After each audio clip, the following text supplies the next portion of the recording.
Hello, this is Aaron Wall, and this is a free SEO video for how to make page titles that are search engine friendly, webmaster friendly, reader friendly, and profit friendly.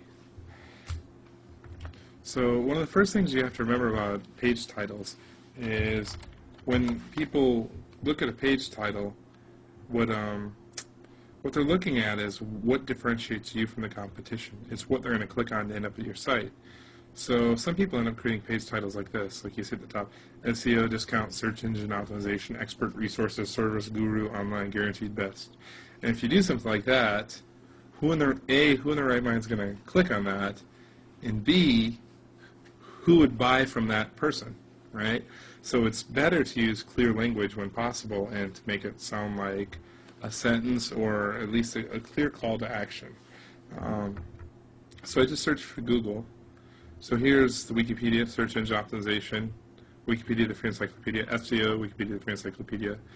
I mean, these are blunt and to the point, but they really don't make you want to click on it. It's more about Wikipedia than it is about SEO.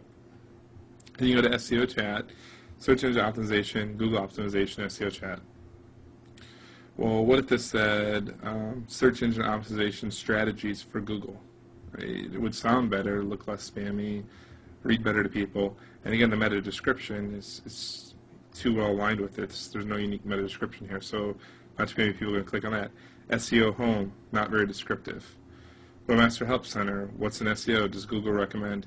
This is a lot better than most of the other page titles because it asks a question and it kind of leads you into a line of thought. And then here's my site: become an SEO professional and dominate Google search results. It's a very clear statements. It also gets Google in there. It has SEO, and it conveys a sense of, differentiation from everything else above or below it in the search results.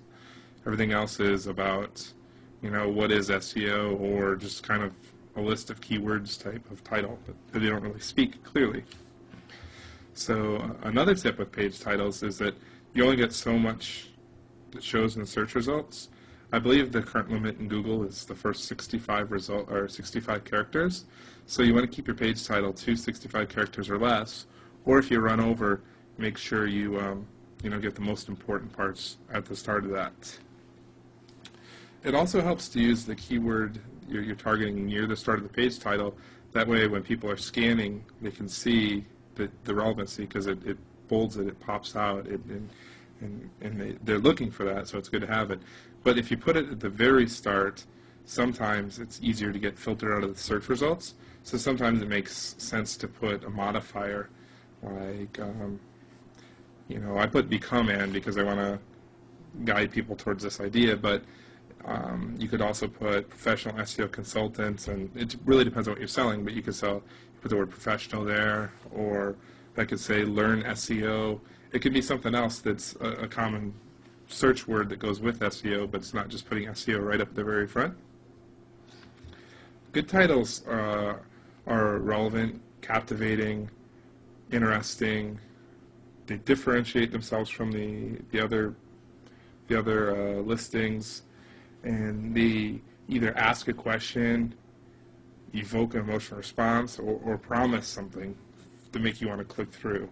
And whatever they promise, hopefully they fulfill it on the other end. Otherwise, it's not going to convert very well. So in addition to using modifiers up front in your page title, when you come up with your page title formulas or what you're doing, how you're creating your page titles, you don't want to use the exact same formula across your whole site because that's a footprint that a lot of automated content generated stuff would do, or all automated content generation software would do. So you're better off to mix it up where you can, especially if you're taking the time to do it by hand. Make sure each one has its own modifiers, its own way of being, and sometimes it makes sense to overlap keyword phrases in a way that's meaningful, useful, and relevant. You also not only want to mix up how you're using your words in your page title versus page to page, but you also want to ensure you're using it in a different way than using it on the page. So your heading, if possible, and this is an error of my content management system I have to fix, but right now my heading says become an SEO professional and dominate Google search results, same as the page title. It'd be better if I somehow said something else here that would make my site less prone to getting filtered for being too aligned with the term, and it would allow me to pick up additional keywords that I'm not necessarily getting right now. One last thing that's worth doing if you can with your word page titles is to get your brand in there somewhere. And I actually did at the end of the page title here, but I already used 65 characters because I thought that the page title I had was pretty strong. So that's it for page title stuff, and hopefully we'll go over some stuff about meta descriptions pretty soon.